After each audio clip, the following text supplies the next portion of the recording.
जी अस्सलाम वालेकुम, welcome to Pakistan stock नेटिक। उम्मीद है कि आप तमाम दोस्त खैरियत से होंगे। देखिए, पहली वीडियो जो है वो हमने थोड़ी देर पहले जो थी वो अपलोड कर दी थी, जिसमें स्टेट बैंक की तरफ से जो मॉनेटरी पॉलिसी थी उस पर हमने थोड़ी सी बात की। और अब जो है वो जो कि सुप्रीम कोर्ट की तरफ से फ़ैसला आ चुका है, तो इस पर हम थोड़ा बात करना चाहेंगे।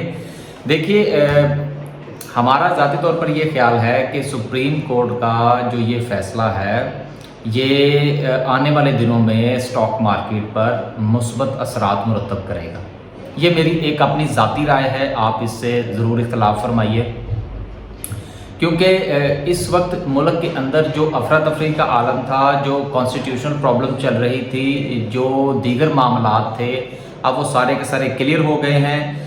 हुकूमत पाकिस्तान जो है ये उसी जगह पर वापस खड़ी हो गई, 3 अप्रैल की पोजीशन पर है। अब उसके बाद की जो सूरत हाल है वो सब जानते हैं कि आगे क्या होने वाला है। मुमकिन तौर पर अगर कोई नया एडवेंचर हमारे सामने नहीं आता तो ये कहा जा सकता है कि इंशाल्लाह कल भी मार्केट के अंदर बेहतरी देखी जा सकती है, बल्कि यकीनन इंशाल्लाह बेहतरी होगी और आने वाले दिनों में भी सूरत हाल जो है वो वक्त के साथ साथ बेहतर होगी।